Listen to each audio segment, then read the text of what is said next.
Aba, ayos yun ah. Di na kailangang balanse. Wala, no hands mga boss. Sir. Oy, Gano'ng kabilis yan? meron tong top speed na 25 kph. Yung motor kasi nito 350 watts na. Boss, rechargeable yan? Oh, full electric to. So, meron tayong charging port dito. Pakita ko sa'yo. Ganda na ito, boss eh. Meron tayong charging port dito. Diretso na yan. Kahit saang outlet, pwede. So, charging time na ito, from 0% to 100%, 4 hours lang. Gamit ka lang ng gamit, pwede. Gano'ng katagal malobat? Gano'ng katagal malobat? Malaki battery na ito, 8 amperes. So, pwede ka bumiyahe, based on paper, 30 to 45 kilometers.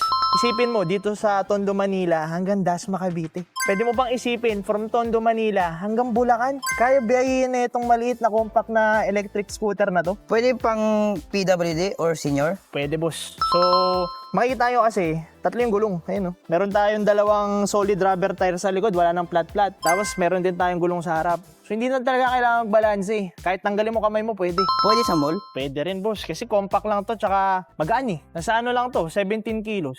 Pwede din sa kalsada? Pwede din, boss. Makita nyo naman dito, bako-bako. Kahit saang daanan sa Metro Manila, kaya na ito. Kasi malaki na yung gulong, 10 inches na. Foldable ba yan, sir? Boss, gusto mo pakita ko sa'yo? Sige nga, sir. Sige. Mabilis lang naman to i-fold eh. Ang ginagawa ko pag pinofold to, pinapatay ko muna yung susi para safe. 2 steps lang. Upuan, baba. First step. Second step, hilahin mo lang. Boom! Magaling, boss. Magaling. Magaling, boss. Pag naka-fold, boss, pwede nang itulak? Pwede na. Isipin mo, parang naka-trolley lang. Parang maleta, oh. Oh. Amazing. Gusto mo makita kung paano i-unfold? Sige nga, sir. Kaya, pakita ko sa'yo, ah. Actually, 3 steps, boss. Lagay mo yung susi, ikot mo, tapos, akit mo.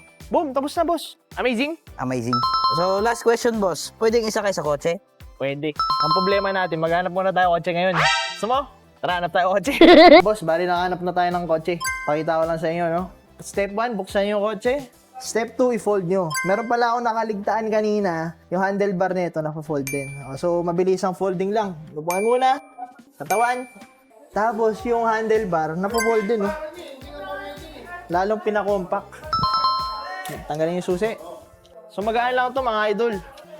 Nasa 17 kilos lang siya, no?